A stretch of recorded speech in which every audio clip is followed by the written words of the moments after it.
Let's see if I can make this video completely without going off in tangents, but that's not going to happen. But my phone battery is going to die pretty soon, and I'm actually going to go to bed pretty soon because I think it's after 11. We just went out driving and looked at Christmas lights. You're looking at Bay Build under coating. No, that's not what we're looking at. I went to a print shop about over a year ago. So there's a few things I wanted to add to the space layout, and one of them is a org chart of the people who in the Lego universe, my space layout universe, actually work in the CSL, Classic Space Layout, or Cassiopeia Sirius Lunar Base, CSL base, or Cassie Space for short. Which I might get into at some point. So I actually have a Microsoft Visio. I started an org chart where you have the admirals and the commanders and the captains and blah, blah, blah, and who does what. Because it adds a sense of authenticity to it. So people like, if you're doing, okay, let's go off on this tangent. If you're doing a layout, whether it's a town layout, space layout, whatever layout you're doing, and you just drop sets or mocks randomly on a table, it looks like somebody threw up on a table. Everything's kind of random and distributed and blah, blah, blah. And that was my first bunch of shows where, it was just drop space sets everywhere. But when you start making it look like the minifigs are doing something specific, like I have minifigs walking with toolboxes and a wrench in their hand, and they're walking towards a moisture evaporator. I don't know, that's steal something from Star Wars. Some sort of gizmo, some sort of doodad. Hey, he's doing something. And you have the soldiers marching around in formation. Hey, they're doing something, right? So it looks like they're doing something. It looks like it's a snippet from a story of what's going on in their life, some sort of context, instead of just random parts. And so every time I'm setting up the layout, putting the layout together, first of all, dropping the base plates, putting the buildings back together, getting the wiring, blah, blah. That's the important part. But the second important part is getting the sets, the ships, the cars, the vehicles, the people, the minifigs, looking like they're actually doing something. They have a duty. They have something to do, something to perform. And so people notice that. They say, oh, look, there's a bunch of minifigs over here with radar detectors or mineral detectors, and they're doing something. They're launching a missile, or they're digging a hole in the ground and looking for minerals, whatever. And they appreciate that. I appreciate that for sure. That's why I'm doing it. But other people who come to the show, they appreciate that. So when you add another layer of authenticity, that these people have names, these characters in this picture, we'll call it a 3D picture, a live picture, have names. They have a backstory. They have a family. Whatever. I haven't gotten that far, but when we did with Lego Wars, the movie that Jake Pete and I made, these characters in the movie have a backstory that make them who they are, and they're working on the moon and blah, blah, blah. So I haven't finished the org chart yet, the organizational chart. I'm still trying to come up with names and positions, and I've never been in the military, so ranking, I have to research lieutenant, second lieutenant, major, colonel, whatever, because I don't want to, it's not too far removed from today. It's not Space Force. It's not Donald Trump Space Force, but there are admirals, not to borrow from Chris or Admiral Fazoom, but there are admirals on the layout. There are captains, and who's responsible for the ground ops, and who's responsible for air ops, and who's responsible for logistics, and who's responsible for monorails and maintenance and all that stuff. Anyway, so I had that going, that Visio going, but before I made that Visio, or during making that Visio, I wanted to make a quick Visio and send it off to printers to see how it would look as a big Bristol board presentation. So there's a place down the street that you send them anything, they're going to print it. And so I sent them my Visio, and I'm going to pull this out. I'm going to try to pull this out. Oops. See my floor. So this is, I think it's 3 feet by 4 feet. It cost me $50. So I emailed them this Visio I made this in Visio, Microsoft Visio. And again, blue to light gray, just to have a little bit of color. And I grabbed pictures from not all of them, but most of the big changes between the classic space layouts, the OBB classic space layout history, OBB CSL, hashtag me right there, CSL. So again, Ontario Brick Builders Classic Space Layout. Now the CSL, Classic Space Layout, Cassiopeia Sirius Lunar Base, or Cassie Space for short, which is what I'm going with going forward. But this is what I made to send them. And so this was our very, very, very first layout that I did, 2007 Christmas Train Show, 5 feet by 7.5 feet. Basically, we put 3 tables together. Now, each one of these tables is 2.5 by 6. So there's 3 tables, 2.5, 5, 7.5 by 6 feet, but we only use 5 feet because, again, I used the train modules, the PL, LTC, whatever that was, Pacific Train Club, where you basically it's 3 base plates by 3 base plates, 2.5 feet by 2.5 feet. So this is 2 base plates, two train modules by 3 train modules. So we designed it that way.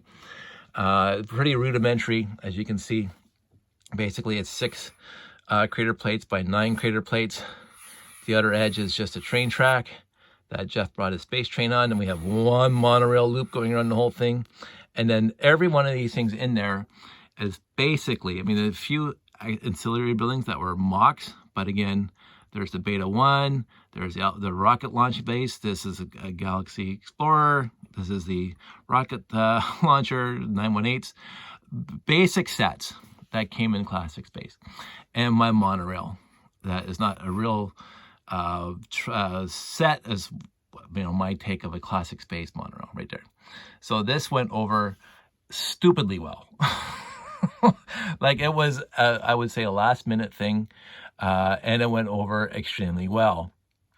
I was more than impressed with it. So we decided to keep going. So Jeff again with the train and other things that he brought. So we did it again. This time we basically, you can see this, we made it bigger, 7.5 by 7.5. So basically the same set, and then we just added another table on the end. And then Derek brought his 886, his big sized 886, and we just dumped it there in the corner. But this is where I started making that above crater, which wasn't finished yet. So you can see this is 3 bricks higher than the rest of it. To have a track underneath here, so this car would be pulled around, and the repair bay. So this had a gantry that would go back and forth. So this 928 is being repaired.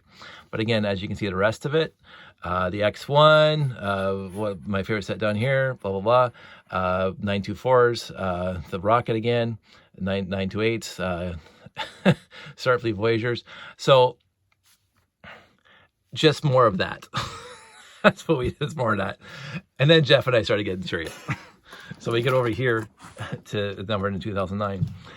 We made this ultra huge layout that had 4 separate, well, this one, sorry, had the 3 separate monorail loops. And the crater's finished. So I took all that, and I built a crater around it, so it looks like a crater now.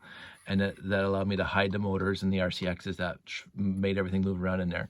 And then we had 3 separate monorail loops that were all joined together, so you can move them with the switches. So really quick about switches. Don't use them in layouts. Do not use monorail switches and layouts, because your train goes around for 3 hours or 8 hours a day. You will wear out your switches, especially if dust gets inside, which it's going to do at a show, because there's a lot of dust at a show. I always seem to get a very dry throat during the show because it's usually on top of concrete. It's very dirty and it's very dusty. You will kill your switches. I did. Every switch that was in this layout died. I still have them, but they're hard to push back and forth, and the monorail gets stuck on them. You waste your batteries.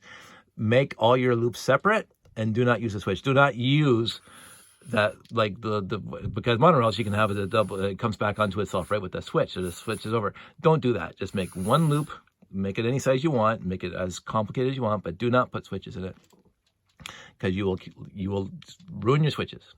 I learned that in this show. I still use them, but you'll notice as I went along, we stopped using switches completely. Switches die. and switches cause your batteries to die. So anyway, a lot more. There, I think there's 4 or 5 Galaxy Explorers in here, blah, blah, blah.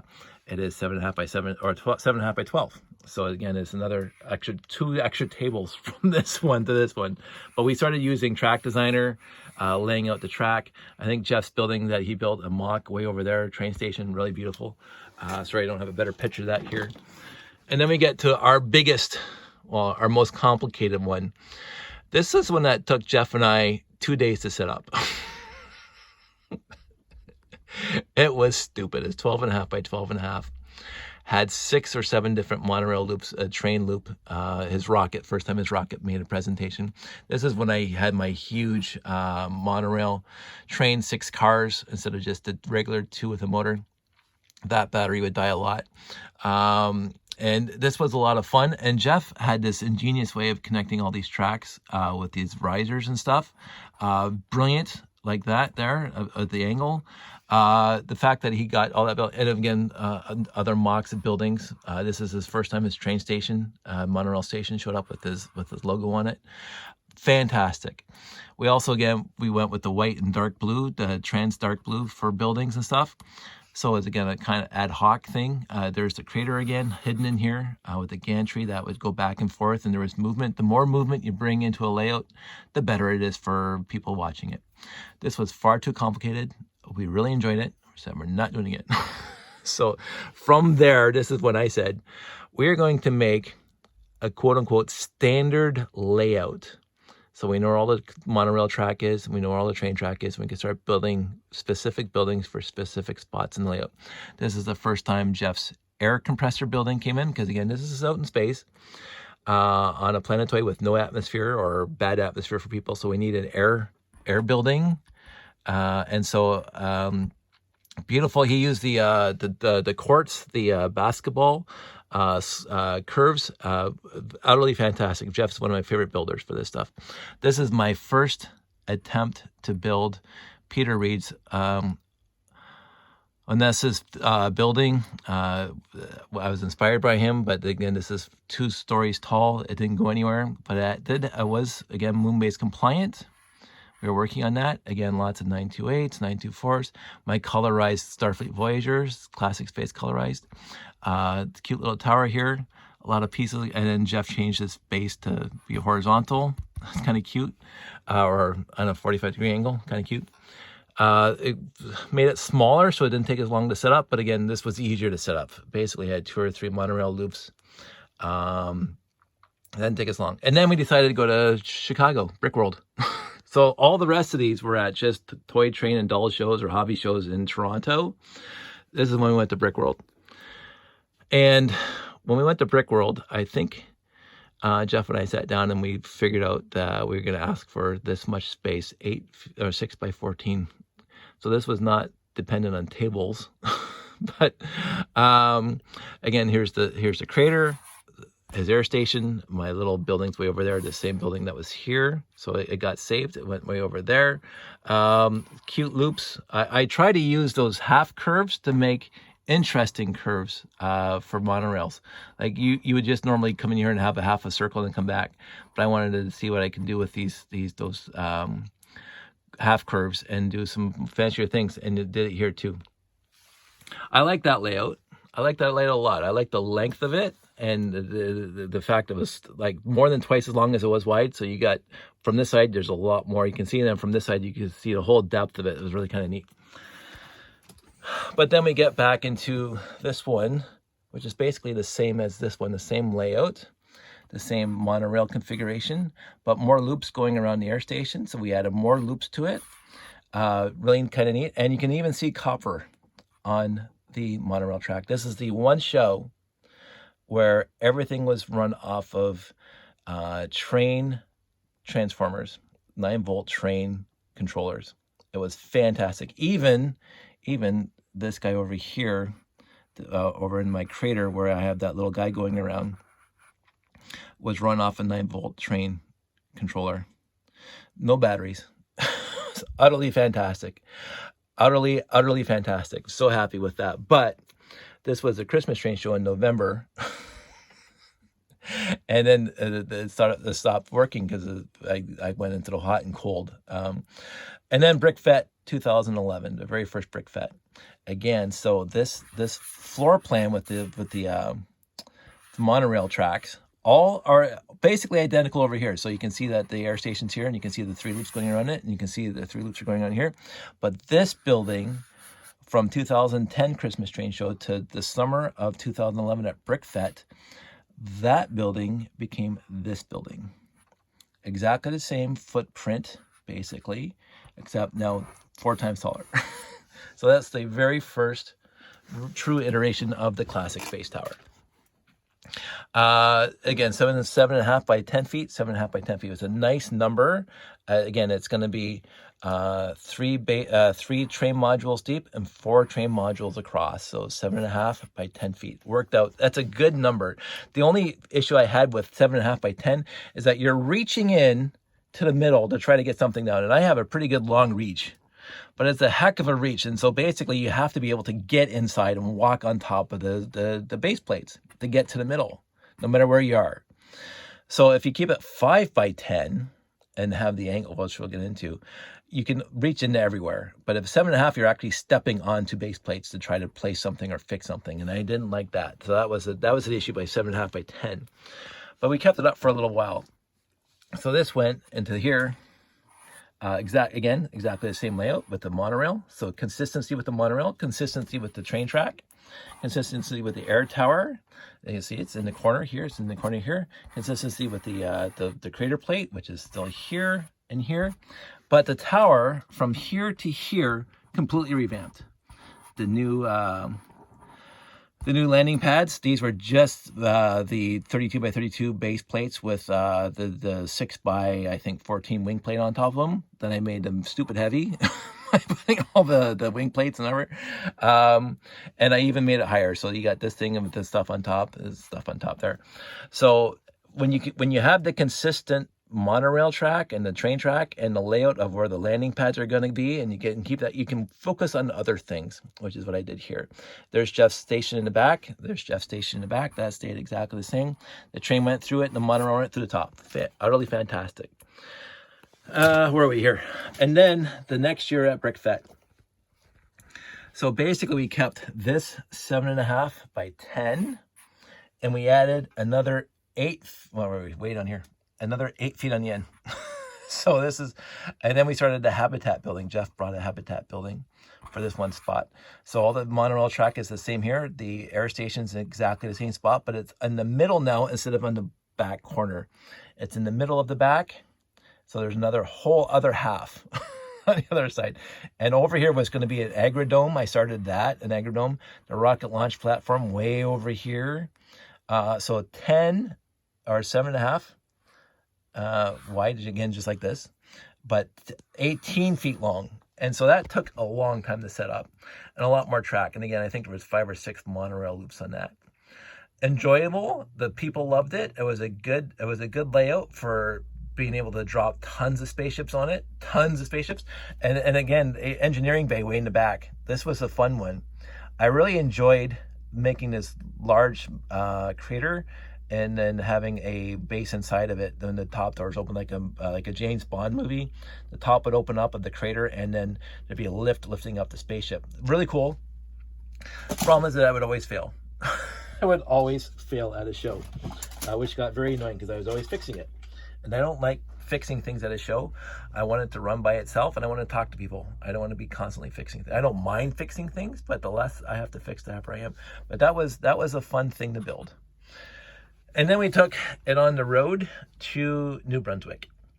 We went back down to 7.5 by 10 because, again, the 10 by 18, this other whole half, too much to set up, and it's not conducive for, traveling, and you're filling up your van with everything, and you have a kid and you have a wife and you have your luggage. That's what, and a lot of time to set up and a lot of time to take down. Wasn't interested. Too much time before and after for setting up and taking down. So we went to New Brunswick. We went back to the original size, 7.5 by 10, because it worked well. This is coming from an opposite. This is coming from the back angle. So this is like from this way, because you can see the air station's there. Jeff's train station's there, and the tower's way over there, and then the crater's over here. That was fine. So basically this is exactly the same as this one, pretty close to this one. This was basically the 7.5 by 10 was working out well for us. Again, but you have to step into it to get access to everything. I made a very, very small version of it for a quick family fun fest, 5 by 6, basically covering one monorail loop, one train loop, and the tower and the air station. That's it. Oh yeah, Jeff station in the back. Just so I could sit up quickly and family fun fest. It wasn't supposed to be huge. So again, customizable to a point. This was fun because this allowed me to take, this is, let me just try to hold that there. Oh. This is where this picture was from. Because again, you can only see the one monorail loop there, right? That's this monorail. So I could actually take lots of pictures of the tower without anything interfering, because it doesn't have a lot of monorail track to get in the way. So and the white wall in the background, so you can edit that out with Photoshop. Fantastic for taking pictures. So from there, we went to BrickFest 2013, where I brought an easy up 10 by 10 tent, dining tent, and I put black curtains around it with stars on it. And this is the one where I got really, really funky with the redesign of the base plates. So again, over here, the habitat, the air station, the rocket launch over there, the tower, and what happened. And this is the beginning of the monorail station that I did a whole other video about. And again, the crater there. But this is 5 feet by 10 feet by 10 feet by 5 feet. So it's an actual accent. I don't know which accent igloo. It's the same accent that was on top of the E in BrickFest. It's also that 2 by 2 plate with that one stud cut out of it. So basically it's 10 by 10 with the back notched out. And this way you can get access to all of it without stepping onto the base plates. There's only 5 feet maximum distance from side to side. So that worked out well. It's still 10 by 10 when you look at it. And then when you're looking from this angle all the way across, it's just like, that's, you know, a nice way to look across. And again, I moved the engineering bay over here to the front, the air station, Jeff's train station, my monorail station, the habitat, and the tower, all accessible right in front with the movement there with the crater plate, or the crater, the brick built crater and things moving around, and it worked well. But again, long time to set up, hard with the easy up in the way. I mean, I did it so you could see during the show that it was lit up.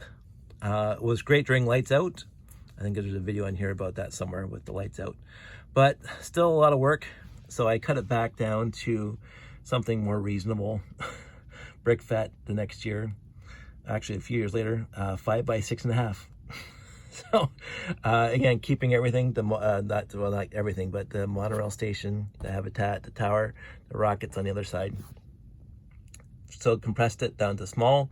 I was happy with this one, except it was just too small, especially when I wanted to do back to the train standard. So that got rid of the train standard 3 base plates by 3 base plates, or 2.5 feet by 2.5 feet per module, because this is 6.5, it's not 7.5. So there are 2 base plates missing on this side, which is why I went back to here. So this is exactly the same monorail and train track layout as this guy. The buildings are all in exactly the same spot, except now I have this whole side here to put stuff on, which causes makes it a little more spacey.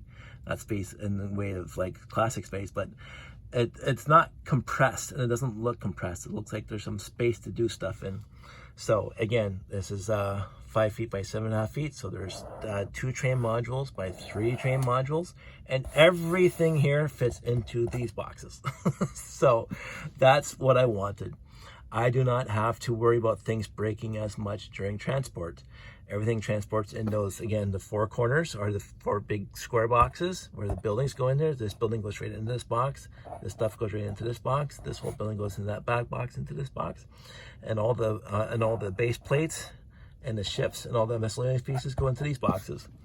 And so the boxes themselves become the support, because up until then, every other layout was either on the floor